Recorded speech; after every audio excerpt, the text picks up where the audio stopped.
வணக்கம். VHP news செய்திகளில் ஆன்மீக மற்றும் அரசியல் செய்திகளுக்காக. இளைஞர்கள் மது அருந்திட்டு அதிகமான இளைஞர்கள் மது அருந்திட்டு குற்றச்சாட்டு பழகுது. இது இந்து முன்னணி பேரியக்கம் எப்படி சார் பார்க்குறீங்க? வணக்கம், என் பேர் சதீஷ்குமார். நான் இந்து முன்னணி மாவட்ட செயலாளராக இருக்கேன் மதுரையில். விநாயகர் சதுர்த்தினாலே இந்து முன்னணி தான் எடுத்து விநாயகர் சதுர்த்தியை நடத்துது. அதுக்கு எந்த சந்தேகமும் இல்லை.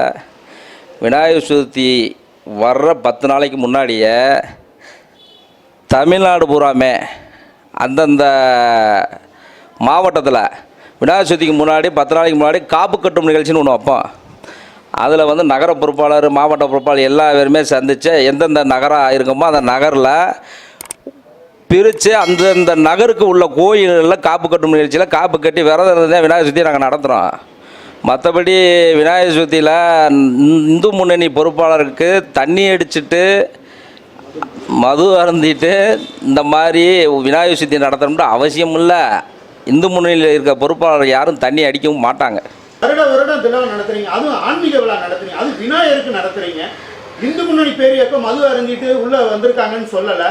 ஆனால் இளைஞர்கள் பார்த்தீங்கன்னா மது அருந்திட்டு வந்திருக்காங்க அப்படின்ற குற்றச்சாட்டு மட்டும் தான் சார். அந்த விநாயகர் கொண்டுட்டு வர்றவங்களுக்கும் மது இருந்தவங்களுக்கும் சம்மந்தமே இருக்காது. நல்லா விசாரித்து பார்த்தா ஒரு பண்டிகையில் சும்மா வெளியில் இருக்கிற ஆளுங்க யாராவது தண்ணியை போட்டுட்டு ஊட வந்து ஆடுறவங்க தான். மற்றபடி விநாயகரை எடுத்துகிட்டு வரவங்க யாருமே தண்ணி அடிக்க மாட்டாங்க. அந்த மாதிரி இருந்துச்சுன்னா அடுத்த வருஷம் நாங்கள் இப்போயும் நாங்கள் 100 பேராக பிரிச்சுருக்கோம். 100 பேராக பிரித்து ஒரு சிலைக்கு 2 பேராக தான் நாங்கள் இறக்கி விட்டு எல்லாத்தையுமே சரி பண்ணி தான் கொண்டு வந்தோம். இந்த மாதிரி ஒன்று இருந்துச்சுன்னா அடுத்த வருஷம் நாங்கள் அதையும் நாங்கள் சரி பண்ணுவோம். வருடம் இது உங்களுக்கு ஒரு சவாலாகவே இருக்குது. ஊர்வலத்தை நடத்துறது பெரிய சவாலாக இருக்குது. இந்த இடம் எந்த ஒரு அச்சுறுத்தல் இல்லாமல் மிக பாதுகாப்பு காவல்துறையுடைய ஒத்துழைப்போடு, காவல்துறைக்கு நீங்களும் ஒத்துழைப்பு கொடுத்தீங்க, அவங்களும் உங்களுக்கு ஒத்துழைப்பு கொடுத்தாங்க. பாதுகாப்பான முறையில் கொண்டு ஊர்வலத்தை நடத்தி கரைச்சிட்டீங்க. இது எப்படி சார் இருக்கும்? சவால்னா இது இந்து நாடு, இது இந்து நாடு. விநாயகர் எங்கள் முன்முதல் கடவுள். அதை கும்பிட்றதுக்கு என்ன சவால்? அதெல்லாம் ஒரு பிரச்சனை இல்லை. நாங்கள் அதுக்கு அந்த மாதிரி எந்த சவாலாக இருந்தாலும் அதை எதிர்கொண்டு நாங்கள் விநாயகர் சதுர்த்தியை நல்லபடியாக நடத்துவோம். விநாயகர் சதுர்த்தியை நடத்துறதுக்கு எந்த தடையும் யார் வந்தாலும் அதை நாங்கள் முன்னின்று அதை சமாளித்து, இது தெய்வத்தை வழிபாடுங்க. இது விநாயகர் சதுர்த்தின்றது கடவுளோட வழிபாடு. இதில் போய் தண்ணி அடிச்சுட்டு குடிச்சிட்டு வர்றாங்க, மது அருந்திட்டு வர்றாங்கன்னா அந்த உண்மையாகவே அந்த விநாயகர் கொண்டுட்டு வர்றவங்க யாருமே மது அருந்த மாட்டாங்க. சும்மா வேறு நபர்கள் தான் உள்ளே இறங்கி இந்த குற்றச்சாட்டு பண்ணுறீங்கல்ல, அந்த மாதிரி வேறு நபர்கள் தான் இந்த மாதிரி இறங்கி இதை கெடுக்கிற நோக்கத்தில் கூட இருக்கலாம். அடுத்த வருஷம் அதையுமே நாங்கள் சரி பண்ணிடுவோம். இப்போ இந்த வருடம் நடத்தக்கூடிய விநாயகர் சதுர்த்தி விழா மதுரை மாவட்டத்தில் இருந்து ஃபுல்லாக இங்கே மதுரைக்கு வருமா, அல்லது மதுரை நகர் மாதிரி விநாயகர் மாத்திரம் தானே சார்? விளக்குத்தூர்லேருந்து புறப்படுறது மதுரை நகர் தான். எந்தெந்த பகுதியில்? மதுரை மாநகரில் உள்ள பகுதி அனைத்து பகுதியும் தான். அவுனியாபுரம் மட்டும் அங்கனக்குள்ளே உள்ள இடத்துல இது பண்ணிடுவாங்க. திருப்பரங்குன்றம் அதுக்கு அடுத்து மதுரையில் உள்ள விநாயகர் பூராமே விளக்கத்தூர்லேருந்து புறப்பட்டு அந்த ஆற்றுல கலக்கிறது. எத்தனை நாள் விழாவாக நடக்கும் சார்? 3 நாள் சார். 3 நாள் விநாயகர் சதுர்த்தி. ஆமாம், விநாயகர் சதுர்த்தி அன்னைக்கு இருந்து மறுநாள் 3ஆவது நாள் வழக்கம் போல் நடந்து முடியும். இந்த விழாவில் யார் சார் பங்கேற்றாங்க? இந்த முறை இந்த விழாவில் இந்து முன்னணி பேரியக்கத்தின் மாநில தலைவர் காடேஸ்வராஜி இன்றைக்கி வந்தார். காடேஸ்வராஜி, சேவகன்ஜி, அரசு பாண்டி, அனைத்து இந்து முன்னணி மாவட்ட பொறுப்பாக அனைத்து பேருமே பங்கேற்றோம்.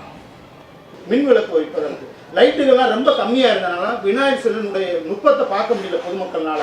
இது அரசுக்கு எது கோரிக்கை வைக்கிற மாதிரி இருக்கு? அடுத்த வருஷம் கண்டிப்பாக கோரிக்கை வச்சு அதிக விளக்குகள்லாம் கவர்மெண்ட்டை வைக்க சொல்லுவோம். இல்லைன்னா இந்து முன்னணி பேரியக்கமே வச்சு இதை மிகப்பெரிய திருவிழாவாக்கி நல்லபடியாக கொண்டாடுவோம். பங்கேற்றிருக்காங்க. அந்த ஊர்வலத்தில் இந்து முன்னணி வைக்கப்பட்ட சிலைக்கு, விநாயகர் சிலைக்கு பொதுமக்கள் ஆகியன இஸ்லாமியர்கள் பங்கேற்று அந்த அவருடைய திருவுருவ சிலைக்கு ஆலத்தி எடுத்து தேங்காய் உடைச்சு அந்த இந்து முன்னணி ஊர்வலத்தில் பங்கேற்று. இது இந்து முன்னணி இயக்கம் எப்படி சார் பார்க்குது? இந்து முன்னணி இயக்கம் எப்படி பார்க்குதுன்னா, நான் பார்க்குறத சொல்கிறேன். இஸ்லாமியர்கள் பங்கேற்றாங்கன்னா அவங்களும் ஒரு வகையான இந்துக்கள் தான். மதம் மாற்றப்பட்டிருக்காங்க. அவங்கெல்லாம் ஆதி காலத்தில் அவங்களோட பரம்பரை எடுத்து பார்த்தோம்னா ஹிந்துக்களாக தான் இருப்பாங்க. அவங்க விநாயகரை வழிபடணும்னு சொல்லி வழிபாடு பண்ணியிருக்காங்க. அவ்வளோதான். அந்த விதமாக தான் நாங்கள் பார்க்குறோம். நல்லபடியாக கொண்டாடுவோம். சென்னையில் இந்து முன்னணினா விநாயகர் சதுர்த்தி நடத்தும் போது விநாயகர் சதுர்த்தின்னு ஒரு டைம் தானே வருது. வருஷத்துக்கு ஒரு தடவை தான் விநாயகர் சதுர்த்தி. அது வேறு எந்த அரசியல் தலைவர்களும் எடுத்து நடத்துறதுக்கு வக்கில்ல. இந்து முன்னணி தான் எடுத்து நடத்துகிறோம். எப்பயுமே இந்து முன்னணி தான் எடுத்து நடத்தும். விநாயகர் சதுர்த்தி வருஷம் வருஷம் நடக்குது. அவங்க இப்போல்லாம் ஒரு உணர்வு வந்து ஒரு சாமி கும்பிடணும், சாமி கும்பிட்டா குடும்பத்தில் நல்லது நடக்கணும்னு நினச்சிருக்கலாம். தலைவர்கள் யாரும் வாழ்த்து சொல்வதே இல்லை சார், இது எப்படி பார்க்குறீங்க? அதுதான் இப்போ நான் சொல்லிட்டேனே, விநாயகர் சதுர்த்தி எடுத்து நடத்துறதுக்கே வக்கலைன்ற போது அப்புறம் எப்படி வாழ்த்து சொல்லுவாங்க? இந்த விநாயகர் சதுர்த்தி விழாவுக்கு மொத்தம் வந்து வாழ்த்து சொல்லுவதில்லை அப்படின்ற ஒரு இந்து முன்னணி இயக்கம், இந்து பரிவார இயக்கங்கள் பூரா குற்றச்சாட்டு சொல்லிக்கிட்டே இருக்காங்க. எங்களோட வேலைப்பாடுகள் அதிகரிக்க இந்த கவர்மெண்ட்டு வாழ்த்து சொல்ல வைப்போம். அதுக்கு தான் இந்து முன்னணி வேலையை பார்க்குறோம். வரக்கூடிய 2021 சட்டமன்ற தேர்தலில் இந்து முன்னணி பேர் இயக்கம் அரசியல் பயணத்தை எதுவும் தொடங்குமா, இல்லை இது இயக்கமாகவே தொடங்குமா? இது இயக்கம்தான் சார். எப்பயுமே வந்து வாதாட போராட பரிந்து பேசாதே இந்து முன்னணி. அரசியலுக்கு இதுக்கு சம்மந்தம் இல்லை. இது இந்து முன்னணி இந்து மக்களுக்காகவே உருவாக்கப்பட்டது இயக்கம்ன்றீங்க. இயக்கம்தான். இது வரைக்கும் மக்களோட மக்களாக இயக்கமாகவே இருக்கு. எப்பயுமே இது இயக்கம்தான், மக்களோட மக்களாக தான் இருந்து நாங்கள் இருப்போம்.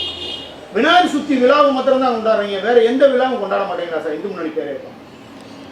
சார் விநாயகர் சதுர்த்தி விழாவை கொண்டாடுறோம்னா விநாயகர் சதுர்த்தி விழாவை இந்து முன்னணி தான் கையில் எடுத்துச்சு. எல்லா பக்கமும் இந்து விநாயகருக்கு நிறையா இடத்துல எதிர்ப்பு இருந்துச்சு. அதனால் விநாயகர் சதுர்த்தியை கையில் எடுத்து இந்து முன்னணி நடக்கிற மாதிரி ஏற்பாடாச்சு. அதிலேருந்து விநாயகர் சதுர்த்தியை நாங்கள் கையில் எடுத்து பார்க்குறோம். வணக்கம். VHP நியூஸ் செய்திகள். இத்துடன் VHP நியூஸ் செய்திகள் நிறைவடைந்தது.